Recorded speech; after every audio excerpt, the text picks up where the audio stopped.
Chastel, je suis la fondatrice de Musae, c'est un média qui parle de santé mentale sans tabou et de manière positive.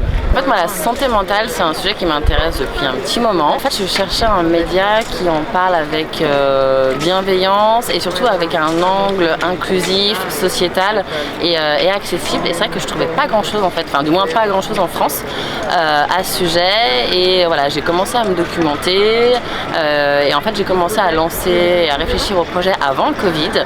Et là, bien évidemment, avec cette petite pandémie, ça a mis un gros coup de projecteur sur la santé mentale et ça a d'autant plus renforcé pour moi ce besoin et cette utilité en fait de créer ce média.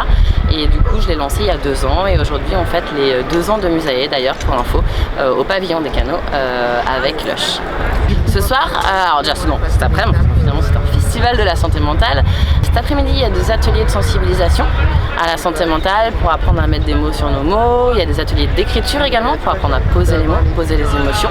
Au final, ce besoin-là, ça s'est transformé en joie.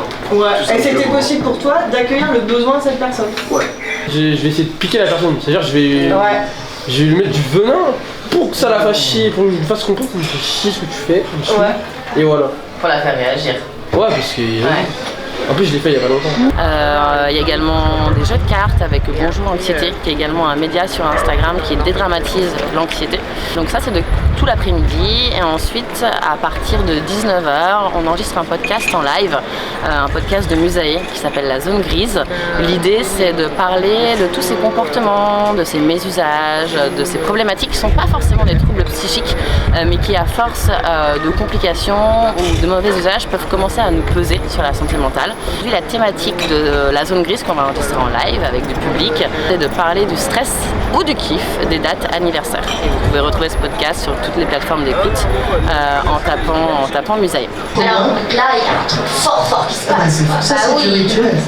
Et alors du coup, est-ce que vous échangez vos copies, vous en profitez? Tout à fait. Et après, il y a du stand-up pendant 1 heure, de 20h à 21h, avec des artistes franco-belges qui vont nous parler d'anxiété, de fin de soirée, de bipolarité, d'hôpital psychiatrique, même de suicide, mais avec beaucoup d'humour pour vraiment dédramatiser la santé mentale et nous aider encore une fois, grâce à l'humour, à sentir moins seul. Il a levé la tête au ciel et il a fait « Je craque !»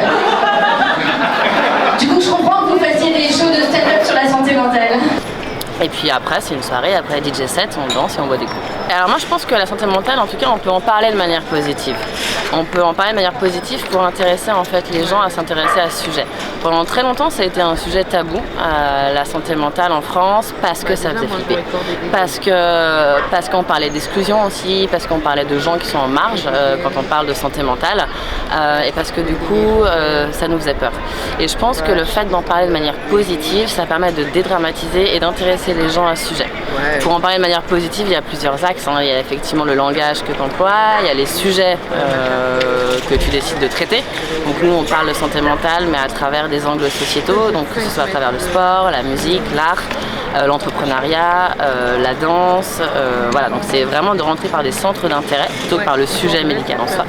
Et après, il y a la manière dont il est traité graphiquement. Donc nous, on a une charte graphique très pop, très colorée, très illustrée, qui permet en fait de donner un écran où tu es à l'aise en fait, où tu as envie d'aller lire, tu as envie d'aller écouter des podcasts, tu as envie en fait effectivement d'interagir avec le sujet. Alors les actions que j'aimerais mener par la suite, en fait, depuis peu, le Musae c'est devenu une association d'utilité publique pour renforcer justement pour moi le fait que la santé mentale c'est pas un enjeu individuel ou individualiste, c'est un enjeu qui concerne le collectif, c'est même un enjeu citoyen.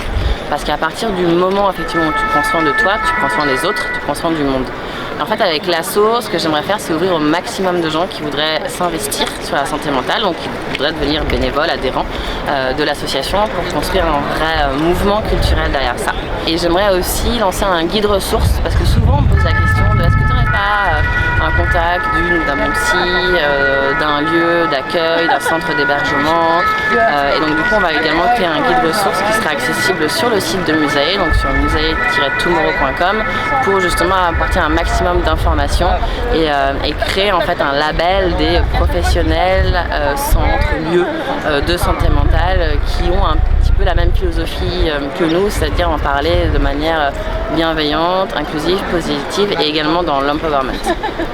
Un mot sur Vitaminé, pour moi c'est d'en parler en fait. N'hésitez pas à parler de santé mentale, voilà, libérez la parole et formez-vous à l'écoute de l'autre. C'est effectivement les 2 mots clés pour que la santé mentale devienne un sujet accessible à tous et à toutes et aussi pour garder la pêche. Encore plus audacieux. Donc on a vraiment besoin de vous pour les supporter. Ils sont là, ils sont droits. Moi la santé mentale c'est un sujet qui m'a toujours passionnée, à tel point qu'en fait après le bac j'ai fait une licence de psychologie et du coup je trouvais que c'était le bon moyen d'œuvrer positivement pour la société. C'est un sujet qui me touche aussi personnellement parce que je suis très sensible et je pense que c'est important de libérer la parole sur le sujet. C'est un sujet qui touche tout le monde, que c'est un sujet qui touche l'humain et comprendre comment on fonctionne à l'intérieur, ça permet d'avoir des rapports meilleurs avec autrui et c'est pour ça que je pense que c'est quelque chose qui permet de changer positivement la société.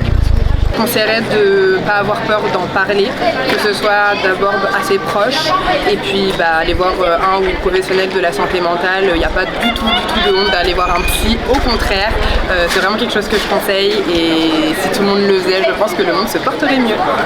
La santé mentale, c'est un sujet qui me touche personnellement parce que je suis quelqu'un de très sensible, je pleure beaucoup et c'est quelque chose dont j'ai beaucoup eu honte dans le passé et je fais également beaucoup d'anxiété et du coup c'est quelque chose qui me touche au quotidien. Je trouve ça important de travailler dans ce milieu aussi pour mieux comprendre que ça me touche pas individuellement mais ça touche d'autres personnes également.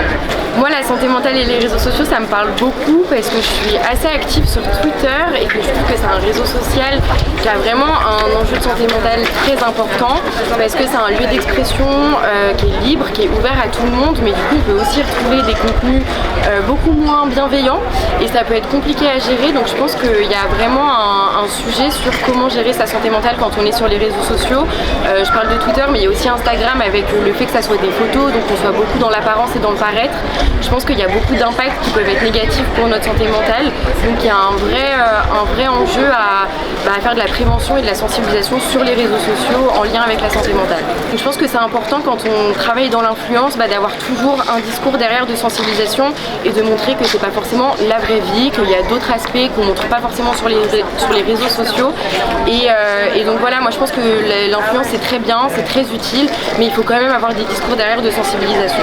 Sur les réseaux sociaux, ça serait d'avoir plus de régulation, je pense, des contenus haineux, des commentaires qui sont malveillants, de faire attention à ça, d'essayer que ça soit jamais ce qui ressorte le plus, donc avoir plus de régulation sur ça, je pense que c'est le plus important aujourd'hui. Que ce soit sur les réseaux sociaux ou dans la vraie vie, je pense que c'est important de s'écouter soi-même mais aussi d'écouter les autres, donc c'est de faire attention à ne pas être blessant, à ne pas être dans le jugement, comme ça ça fera pas de mal à la personne en face et vous aussi ça vous apaisera également.